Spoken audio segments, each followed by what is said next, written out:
हाँ, breakout strategy. पहले support line set करते हैं, फिर रेजिस्टेंस लाइन सेट करते हैं, और बस उस एक मोमेंट का इंतजार करते हैं जब प्राइस सडनली ब्रेक करे। और जब ब्रेक करता है तो सच में ब्रेक करता है। लेकिन इस स्ट्रेटेजी को सक्सेसफुल कैसे ट्रेड करें? क्या कोई एक्चुअल स्ट्रेटेजी है? क्या कोई सीक्रेट्स है? हाँ, कुछ सीक्रेट्स है। और आपके लिए लकी बात यह है कि मैं आज आपको वो सीक्रेट शेयर करने वाला हूँ इस वीडियो में। तो बिना टाइम वेस्ट के सीधा शुरू करते हैं। क्या आपके साथ कभी ऐसा हुआ है, आपने सपोर्ट लाइन सेट की, रेजिस्टेंस लाइन सेट की और ब्रेकआउट होने का इंतजार किया? जैसे ही आपने देखा कि प्राइस आपके रेजिस्टेंस को ब्रेक कर रहा है, आप एक्साइटेड होकर ट्रेड एंटर करते हैं क्योंकि आप एक बड़े जंप के लिए तैयार है। अब आप अपना पॉपकॉर्न लेकर मॉनिटर पे घूर के देखते हैं, लेकिन अचानक प्राइस रिवर्स करके नीचे चली जाती है। आप स्क्रीन पे देखते हैं, कंफ्यूज्ड है कि ये क्या हो गया, और आपका पोर्टफोलियो टैंक कर गया। तो आज मैं आपको एक ऐसा सीक्रेट बताने वाला हूँ ताकि ये आपके साथ कभी ना हो। सबसे पहले सवाल जो हम पूछते हैं वो है, ब्रेकआउट क्या होता है? ब्रेकआउट तब होता है जब आपके पास सपोर्ट और रेजिस्टेंस हो, जहां दोनों तरफ मल्टीपल की रिजेक्शंस होती है। एक्चुअल ब्रेकआउट तब होता है जब प्राइस किसी एक की लेवल को तोड़ता है। और देखिए क्या होता है, जब प्राइस ब्रेक करती है तो वो बड़ी रोर करती है, ऊपर चढ़ने लगती है। ये पॉइंट यहाँ एक ग्रेट एंट्री पॉइंट बनाता है। लेकिन सवाल ये है कि कैसे ऐसे सेटअप ढूंढें जहां मार्केट में ब्रेकआउट होने का पोटेंशियल हो। इसका जवाब है ब्रेकआउट पैटर्न्स। मैं श्योर हूँ आपने ये पैटर्न्स पहले देखे होंगे, लेकिन ट्रेडिंग के वक्त कुछ की ब्रेकआउट पैटर्न आपके दिमाग में होने चाहिए। ये है वेज, फ्लैग, रेक्टेंगल, ट्राइंगल और पेनेंट। अब प्रॉब्लम ये है कि लोग एग्जैक्ट प्राइस एक्शन देखते हैं जो पैटर्न इमेज में होती है, लेकिन प्राइस रेयरली वो एग्जैक्ट पैटर्न बनाती है।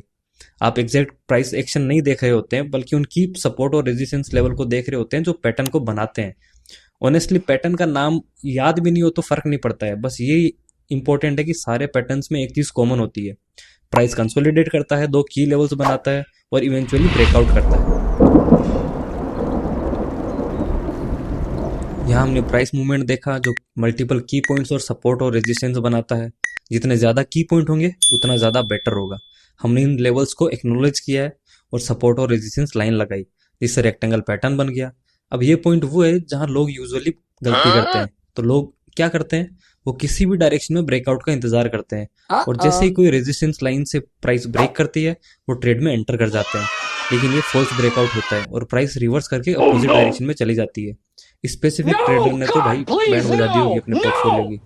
मैं आपको बताने वाला हूँ कि आप ऐसी सिचुएशन से कैसे बच सकते हैं ताकि प्राइस आपकी डिजायर्ड डायरेक्शन Hola, के अंदर amigo. जाने के चांसेस ¿Cómo बढ़ जाएं। estás? सबसे पहले चीज जो हमें समझनी चाहिए वो है मोमेंटम कैंडल्स। अब मोमेंटम कैंडल्स का कोई डेफिनेशन एग्जैक्ट नहीं होती है, लेकिन यूजुअली एक बड़ी कैंडल होती है जिसकी कोई बॉडी लार्ज होती है, या फिर तीन मीडियम साइज कैंडल जो एक ही डायरेक्शन के अंदर होती है। ये दोनों फॉर्म ऑफ ये दोनों फॉर्म ऑफ मोमेंटम कैंडल वही है जो हम ढूंढ रहे हैं। एक की एग्जांपल लेते हैं। यहाँ मल्टीपल हायर हाई बन रहे हैं, तो हम यहाँ पे एक रेजिस्टेंस लेवल सेट करते हैं। एक की सपोर्ट लेवल भी यहाँ है क्योंकि प्राइस ने मल्टीपल बार यहाँ रिवर्स किया है।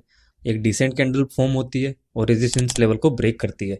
प्रॉब्लम ये है कि सिर्फ उसका टिप ही ब्रेकआउट करता है, तो हम इसे मोमेंटम कैंडल नहीं मानते। मोमेंटम कैंडल तब काउंट होगा जब कैंडल का मेजोरिटी बॉडी रेजिस्टेंस लेवल को क्रॉस करे। दूसरे एग्जांपल पे चलते हैं। सपोर्ट और रेजिस्टेंस लेवल सेट है, प्राइस मूव करता है और एक डिसेंट साइज कैंडल रेजिस्टेंस को ब्रेक करती है। ये मोमेंटम कैंडल नहीं है क्योंकि इसका बॉडी बड़ा नहीं है। तो अब हम कंफर्मेशन के लिए वेट करते हैं। फिर एक सेकंड कैंडल आती है, लेकिन वो भी ज़्यादा बड़ी नहीं है, छोटी ही है। तो अब हम वेट करते हैं, फिर तीसरी कैंडल बनती है जो कि बहुत बड़ी कैंडल है। अब हम ट्रेड में एंटर कर सकते हैं। अब यहाँ तीन सिनारियो हो सकते हैं। या तो प्राइस सीधा ऊपर जाएगा, या फिर प्राइस रेजिस्टेंस लेवल के आसपास आएगा और फिर बाउंस करेगा, या फिर प्राइस रेजिस्टेंस लेवल को तोड़ के नीचे चली जाएगी और इसे हम फॉल्स ब्रेकआउट मान लेंगे। तो अब हमें क्या करना चाहिए? क्या हमें वेट करना चाहिए कि पुल बैक होने का, या ट्रेड में एंटर करना चाहिए अभी? तो जो मैं यूजुअली करता हूँ वो है कि एक स्ट्रेटेजी सेटअप करना ताकि ओड्स मेरे फेवर में रहे, और चाहे कुछ भी हो। अब पुल बैक का इंतजार करने के बजाय मैं मोमेंटम कैंडल के क्लोज पे ट्रेड एंटर करता हूँ। फिर मैं अपना स्टॉप लॉस रेजिस्टेंस लेवल के नीचे सेट करता हूँ। अगर प्राइस पुल बैक करती है और रेजिस्टेंस लेवल के पास बाउंस करती है तो भी मेरा स्टॉप लॉस टच नहीं होता और मैं बच जाऊंगा। या फिर अगर प्राइस सीधा ऊपर चली जाती है तो मैं ट्रेड में तो हुई हूँ। चलो कंसिडर करते हैं कि ये कैंडल मोमेंटम कैंडल है, फॉल्स ब्रेकआउट होने के चांस बहुत कम है। लेकिन अगर ये फॉल्स ब्रेकआउट हो भी जाए तो भी मेरे पास स्टॉप लॉस है, इन केस ये नीचे जाए। अब जब हमारे पास एंट्री पॉइंट है तो एग्जिट स्ट्रेटेजी भी सेट करना जरूरी है। ब्रेकआउट में बहुत बड़े अपसाइड्स होते हैं। अगर हम यहाँ पे 1:1 या फिर 1:2 का ही रेशियो रखें तो हम बहुत ज़्यादा प्रॉफिट मिस कर जाएंगे। इसलिए मैंने एक 2 स्टेप टेक प्रॉफिट सिस्टम बनाया है। सबसे पहले एंट्री सिग्नल पे स्टॉप लॉस को रेजिस्टेंस लाइन के नीचे सेट करते हैं और अपना जो टारगेट है वो 1:5 पे रखते हैं या फिर 1:2 पे रखते हैं। जब प्राइस अपने पहले टारगेट को हिट करता है तो हम हाफ क्वांटिटी एग्जिट कर देते हैं और जो हमारा प्रॉफिट है उसको हम सिक्योर कर लेते हैं। नेक्स्ट, अब हम अपने स्टॉप लॉस को पहले के प्रॉफिट मार्क पे रखते हैं। अब हमारा नेक्स्ट प्रॉफिट मार्क एक इंडिकेटर के थ्रू होता है जो कि शैंडलियर। ट्रेडिंग पर जाएं, इंडिकेटर टैब में शैंडलियर स्टॉप टाइप करें और फिर सेटिंग में एटीआर मल्टीप्लायर को 2 रख दें। ये हमारा फाइनल एग्जिट स्ट्रेटेजी बनाता है। जब इंडिकेटर का कलर चेंज हो तब हम एग्जिट कर देंगे।